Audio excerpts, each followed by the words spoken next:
Notes के pattern में सबसे पहले हम लोग इसमें इंट्रोडक्शन, इसके इंट्रोडक्शन को लिखेंगे। इंट्रोडक्शन के बाद फिर हम लोगों को दूसरा तो है ही कि इससे जो काम लिया जाएगा वो है सेल के ईएमएफ को ज्ञात करना। तो अब इसके बाद इसका फिर कंस्ट्रक्शन, इट मीन्स कैसे यह कंस्ट्रक्ट है, इसकी संरचना या बनावट, और उसके बाद इसके फिगर के बारे में हम लोग देखेंगे। अब कंस्ट्रक्शन और फिगर के बाद हम लोग फिर यह किस प्रिंसिपल पर काम करता है, प्रिंसिपल इसका, और प्रिंसिपल के बाद फिर जब जो सिद्धांत हम लोग देख रहे हैं कि यह काम कर रहा है तो उस सिद्धांत की व्याख्या, इट मीन्स इसके वर्किंग की व्याख्या हम लोग करेंगे, वर्किंग, ठीक है, वर्किंग के बारे में। और वर्किंग के बाद फिर जब यह काम क्या काम कैसे कर रहा है, इससे हम लोग सेल के ईएमएफ को ज्ञात कर लेंगे। तब हम लोगों का विभव मापी कितना ज़्यादा अच्छा है ईएमएफ को मापने में, इसको हम लोग कहते हैं sensitivity, sensitivity of potentiometer, potentiometer, potentiometer के सेंसिटिविटी, इसको कहते हैं सुग्राहिता, सुग्राहिता, सेंसिटिव, जैसे हम लोग बोलचाल में प्रयोग करते हैं कि ये बहुत ज़्यादा सेंसिटिव है। सेंसिटिव मतलब हो गया किसी काम को करने के प्रति, और लाइक हम लोग कह सकते हैं जो काम उसको करना चाहिए या कोई खास काम के प्रति जो है उसका ज़्यादा हम लोग कह सकते हैं एक्टिविटी। तो यहाँ पर जो इसका काम है पोटेंशियोमीटर का, उसमें कितनी सेंसिटिविटी को यह दिखलाती है, इसका सेंसिटिविटी कैसे परिभाषित है, ये हम लोग एक्सप्लेनेशन में देखेंगे। सेंसिटिविटी के बाद फिर इसको जो परिपथ में जोड़ा जाएगा तो कैसे जोड़ा जाएगा, क्या सावधानी बरतना है, इसको हम लोग कहते हैं प्रीकॉशंस, प्रीकॉशंस, प्रीकॉशन। इसमें सावधानियाँ, सावधानियाँ क्या क्या सावधानियाँ यहाँ पर रखना है इसको परिपथ में लेते समय। उसके बाद प्रीकॉशंस के बाद फिर इससे जो हम लोग काम ले रहे हैं, तो काम क्या है, इससे दो सेल के ईएमएफ का भी हम लोग कंपैरिजन कर सकते हैं और उसके साथ साथ किसी सेल के इंटरनल रेसिस्टेंस को भी ज्ञात कर सकते हैं। तो यह हो गया हम लोग कह सकते हैं comparison, comparison between comparison of EMF of two cells, दो सेल के ईएमएफ की तुलना हम लोग को करना है। और उसके बाद ईएमएफ की तुलना के साथ साथ अगर किसी सेल का इंटरनल रेसिस्टेंस ज्ञात करना है तो भी हम लोग पोटेंशियोमीटर का यूज करते हैं। तो कैसे, इसको व्याख्या में हम लोग देखेंगे, calculation of internal resistance, internal resistance of cell, cell के इंटरनल रेसिस्टेंस। अब देखो हम लोग यहाँ पर देख रहे हैं कि ईएमएफ का और पोटेंशियल का, पोटेंशियल डिफरेंस का यूनिट वोल्ट होता है। तो हम लोग इस यंत्र के मदद से किसी दो पॉइंट के बीच पोटेंशियल डिफरेंस भी ज्ञात कर सकते हैं।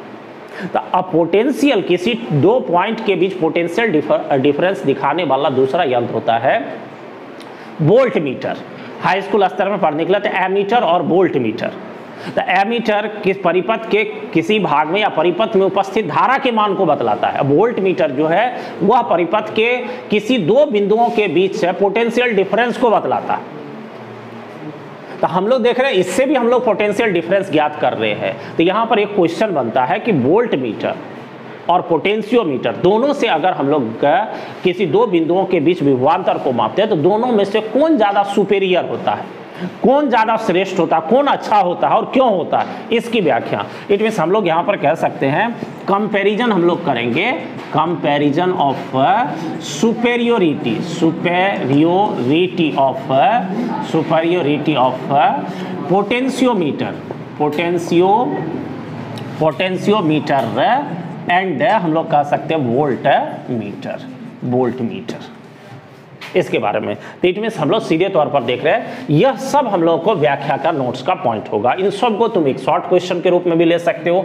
हम लोग देख रहे हैं पहला पॉइंट हम लोग को है इंट्रोडक्शन। तो पहला तो ये हो गया इंट्रोडक्शन में हम लोग कि पोटेंशियोमीटर क्या है, इससे क्या काम लिया जाता है, इसके बारे में हम लोग देखेंगे। दूसरा यह कैसे कंस्ट्रक्ट है, अलग कौन कौन सा इसका भाग है, उसके बाद तीसरा हम लोग देख रहे हैं यह किस सिद्धांत पर काम करता है उसके बारे में। चौथा, अब यह सिद्धांत का एक्सप्लेनेशन, इट मींस कैसे यह काम करता है, संपूर्ण कार्यविधि का हम लोग वर्णन करेंगे। पांचवा है फिर सेंसिटिविटी ऑफ पोटेंशियोमीटर, पोटेंशियोमीटर अपने काम में कितना सेंसिटिव है, सुग्राहिता इसको हम लोग कहते हैं, उसके बारे में। नेक्स्ट प्रीकॉशंस, इट मींस जब इसको हम लोग परिपथ में जोड़ेंगे तो उस समय क्या क्या सावधानी हम लोगों को रखना चाहिए, इसके बारे में। उसके बाद फिर comparison of EMF two cell, it means दो सेलों के ईएमएफ की तुलना भी इससे हम लोग कर सकते हैं, तो कैसे, इसके बारे में हम लोग डेरिवेशन ज्ञात करेंगे। उसका calculation of internal resistance, it means internal resistance कैसे ज्ञात करते हैं किसी सेल का पोटेंशियोमीटर की मदद से। और उसके बाद हम लोग देख लिए कि किसी दो बिंदुओं के बीच पोटेंशियल डिफरेंस ज्ञात करने के लिए वोल्ट मीटर का भी प्रयोग करते हैं और पोटेंशियोमीटर का, तो दोनों में से कौन ज्यादा सुपेरियर, इसमें श्रेष्ठ होता है, इसके लिए हम लोग पॉइंट लिखेंगे। तो यह हम लोग को 9th पॉइंट में है कंपेरिजन। अब इसी को तुमको ये ध्यान रहना चाहिए कि यहां पर तुमको इसी को क्वेश्चन के रूप में, अब जैसे विभव मापी का सचित्र वर्णन करे, इसके मदद से किसी दो सेल के ईएमएफ की तुलना के लिए एक्सप्रेशन प्राप्त या सूत्र प्राप्त करे, एक क्वेश्चन हो गया। जैसे फिर पोटेंशियोमीटर का चित्र वर्णन करें और पोटेंशियोमीटर के मदद से किसी सेल के इंटरनल रेसिस्टेंस को कैसे ज्ञात करेंगे, इसके लिए सूत्र प्राप्त करें। या फिर इस क्वेश्चन को पूछा भी गया है एकेडमिक एग्जाम 12th में कई बार कि वोल्ट मीटर और पोटेंशियोमीटर दोनों के श्रेष्ठता की तुलना करें, इट मींस सुपेरियरिटी का कंपैरिजन करें, यहां पर तुमको हो गया। तो ये सब तुमको जितनी भी पॉइंट हम लिख दिए हैं ये सब एक क्वेश्चन के रूप में हो गया, तुमको एक कैटेगरी हो गया इसका, और ये सारा मिलकर के पोटेंशियोमीटर का एक कंप्लीट नोट्स हम लोगों को देगा। और उसके साथ साथ ये भी तुमको ध्यान रखना चाहिए कि इसमें हम लोग को फार्मूला कहां पर ड्राइव्ड होगा। तो फार्मूला के बारे में देख रहे, comparison of EMF of two cells, दो सेल के ईएमएफ की तुलना के लिए हम लोग को सूत्र, उसके बाद इंटरनल रेसिस्टेंस के लिए हम लोग को फार्मूला, उसके बाद हम लोग देख रहे हैं फिर अगर सेंसिटिविटी ज्ञात करेंगे तो हम लोग को देखें किस एक्सप्रेशन पर, किस फार्मूला पर, किस पॉइंट पर यह एक्सप्लेन है, उसके लिए भी हम लोग फार्मूला निकाल सकते हैं। तो ये सब कुछ पॉइंट जो कि हम लोग को एक्सप्रेशन देगा, सूत्र देगा, और कुछ थ्योरेटिकल बात और उसका एक्सप्लेनेशन इस पूरे नोट्स के अंतर्गत हम लोग देखेंगे। तो यह हम लोगों को 9 पॉइंट है एक्सप्लेनेशन के लिए।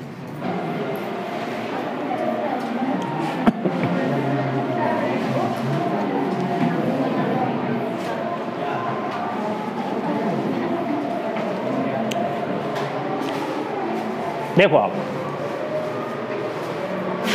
सबसे पहली बात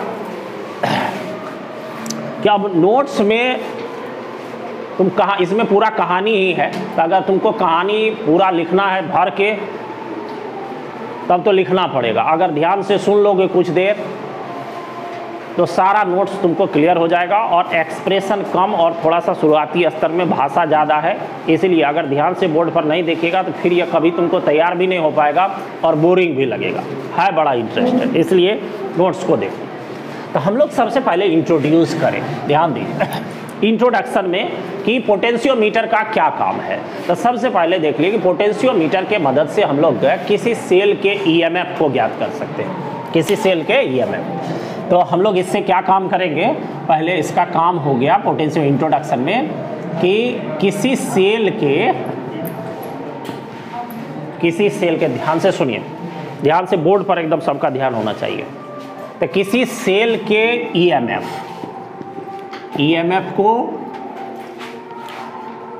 को ज्ञात करते हैं, ईएमएफ को ज्ञात करते हैं। अथवा इससे हम लोग क्या कर सकते हैं फिर दूसरा कि अगर ईएमएफ ज्ञात करते हैं तो ईएमएफ का और पोटेंशियल डिफरेंस या पोटेंशियल का यूनिट सेम होता है वोल्ट, तो हम लोग किसी सेल के ईएमएफ के साथ साथ हम लोग को परिपथ के किन्हीं दो बिंदुओं के बीच, किन्हीं दो पॉइंट्स के बीच जो है वह पोटेंशियल डिफरेंस भी ज्ञात करते हैं, पोटेंशियल डिफरेंस भी ज्ञात कर सकते हैं इसके द्वारा। तो सबसे पहला हम लोग को यहाँ पर इंट्रोडक्शन में कि इससे हम लोग किसी सेल के ईएमएफ को और उसके बाद या तो परिपथ के किन्हीं दो बिंदुओं के बीच पोटेंशियल डिफरेंस को ज्ञात कर सकते हैं, फर्स्ट इंट्रोडक्शन लाइन। उसके साथ साथ हम अभी चर्चा किए कि इसके मदद से हम लोग वोल्ट मीटर के मदद से भी परिपथ के किन्हीं दो बिंदुओं के बीच को हम लोग विभवांतर ज्ञात कर सकते हैं। लेकिन यहाँ पर हम लोगों को पोटेंशियोमीटर जो है यह ज़्यादा परफेक्ट इंस्ट्रूमेंट होगा किसी दो बिंदुओं के बीच विभवांतर पोटेंशियल डिफरेंस ज्ञात करनी। ये कैसे, ये तो आगे हम लोग दोनों के सुपरियरिटी की तुलना करेंगे तो वहाँ पर हम लोग को क्लियर होगा व्याख्या के बाद। और उसके साथ साथ अगर देखोगे तो वोल्ट मीटर हम लोग को, ये जो पोटेंशियोमीटर है यह एक प्रकार से अनंत प्रतिरोध के वोल्ट मीटर के समान ही यह व्यवहार करता है, या उसके जब वोल्ट मीटर का प्रतिरोध हम लोग अनंत पर ले आते हैं तो यह हम लोग को पोटेंशियोमीटर के तरह काम करने लगेगा। ये कैसे, ये व्याख्या में हम लोग आगे बताएं। लेकिन अभी हम लोगों को सीधे है पहले कि यह दो मुख्य पॉइंट लिखे कि अगर हम लोग को इंस्ट्रूमेंट के किसी इलेक्ट्रिक सर्किट के किसी भी दो बिंदुओं के बीच अगर पोटेंशियल डिफरेंस ज्ञात करना है तो भी इसका उपयोग करेंगे, और किसी सेल का ईएमएफ ज्ञात करना है तो भी हम लोगों को यह पोटेंशियोमीटर काम करेगा। तब इसी पॉइंट को लगा के इसको डिफाइन कर सकते हैं। अब रहा दूसरा हम लोग को फिर कंस्ट्रक्शन एंड फिगर। कंस्ट्रक्शन तो देखो बनावट इसका बिल्कुल आसान है, ध्यान दीजिए। सबसे पहले अब तुमको जैसे मीटर ब्रिज से कुछ न कुछ जानकारी आ ही गया है, तो यहाँ पर सबसे पहला है इसमें 4 से 12 मीटर लंबा मैग्नीन अथवा कॉन्स्टेंटन का तार होता है। मैग्नीन अथवा कॉन्स्टेंटन का तार हो गया। मैग्नीन अथवा कॉन्स्टेंटन का वायर सबसे पहले 4 से 12 मीटर लंबा मैग्नीन अथवा कॉन्स्टेंटन का तार।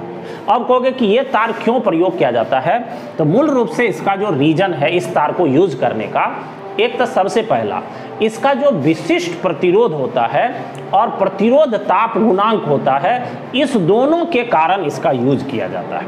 ये हम लोग लास्ट लिखेंगे। लेकिन अभी 4 से 12 मीटर लंबा तार और इस 4 से 12 मीटर लंबे वायर को 1-1 मीटर का टुकड़ा करके एक दूसरे के समानांतर एक लकड़ी के आधार पर इसको फैलाया जाता है। तो हम लोग कह सकते हैं वायर के 1-1 मीटर लंबा पार्ट को एक दूसरे के पैरेलल लकड़ी के आधार पर या वुडन बेस लकड़ी के आधार पर फैलाया जाता है और चित्रानुसार फैलाया जाता है। अब देखो तो यहाँ पर 4 से 12 मीटर, चित्र भी देखो, चित्र एकदम सिंपल है। तो हम लोगों को 1-1 मीटर का वायर देखो,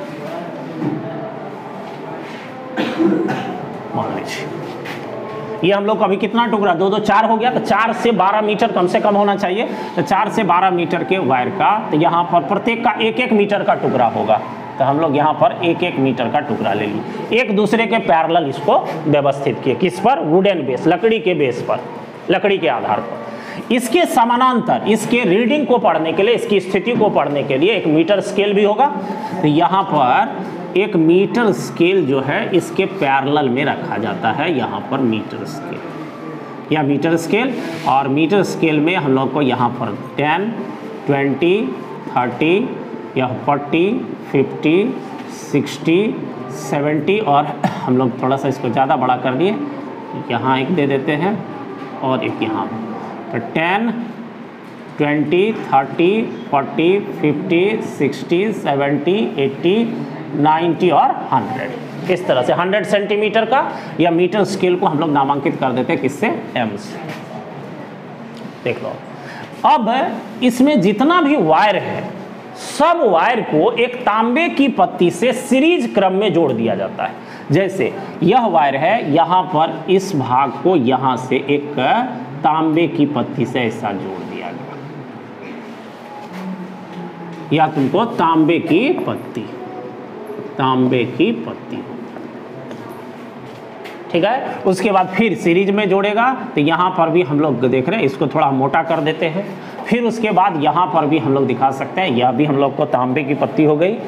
और उसके बाद देख रहे हैं तार का 2 छोर तो निश्चित रूप से बन जाएगा। तो एक छोर को यहाँ पर A पर और दूसरे छोर को फिर यहाँ B पर ऐसे फिक्स कर देते हैं किसी स्क्रू की मदद से। तो इसमें और या पैरेलल वायर ले सकते हैं मीटर स्केल।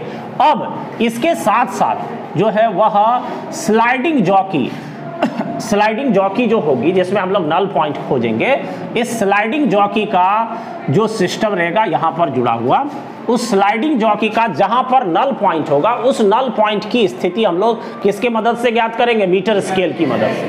तो हम लोग यहाँ पर लिख ही दिए कि वायर के एक एक मीटर लंबे पार्ट को एक दूसरे के पैरेलल लकड़ी के आधार पर फैलाया जाता है। और उसके बाद क्या हो गया, फिर सभी वायर को, सभी एक मीटर लंबे वायर को तांबे की पत्ती की मदद से सीरीज क्रम में चित्रानुसार जोड़ा जाता है।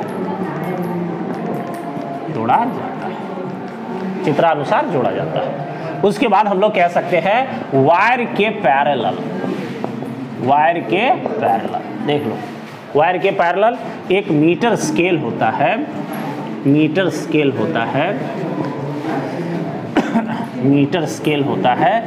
जिसकी मदद से वायर पर स्लाइडिंग जॉकी की स्थिति को पढ़ते हैं या रीडिंग लेते हैं, देखो ये हम लोगों को अभी 4 से 12 मीटर वायर है, यह लकड़ी के आधार पर इसको बिछाया गया। तो इसको दिखाने के लिए यहाँ पर लकड़ी के आधार के लिए थोड़ा सा इसको क्रॉस कर दोगे, ये भाग जो है क्रॉस कर दोगे ऐसे, और यहाँ पर हम लोग दिखा सकते ये भाग, और यहाँ वाला भाग ये लकड़ी के आधार पर होगा, और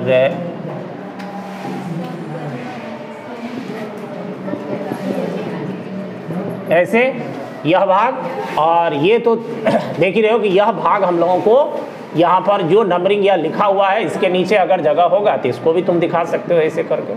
मतलब ये हो गया कि आधार पर है, एक लकड़ी के आधार पर इसको व्यवस्थित किया गया है। ये पॉइंट इसका ए और बी हो गया, इसको थोड़ा सा ध्यान,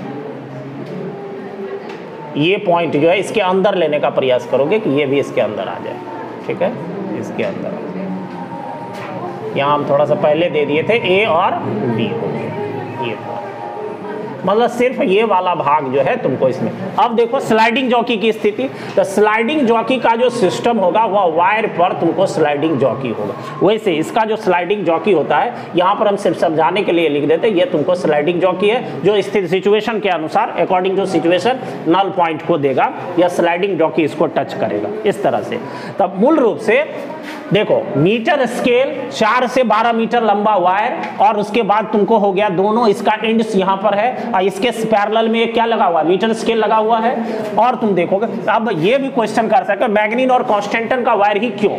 मैग्नीन और कांस्टेंटन का वायर का कारण है कि इसका जो विशिष्ट प्रतिरोध है, स्पेसिफिक रेसिस्टेंस होता है, वो यहाँ पर हाई होता है, और प्रतिरोध ताप गुणांक जो है वो भी उस कारण से भी इसका यूज जो है वह तुमको पोटेंशियोमीटर में या मीटर ब्रिज में इस वायर का उपयोग किया जाता है। ये तो थोड़ा सा कंस्ट्रक्शन में सबको और जो है ऐड कर दीजिए, इस भाग को एक बॉक्स बना दीजिए तार खींच करके।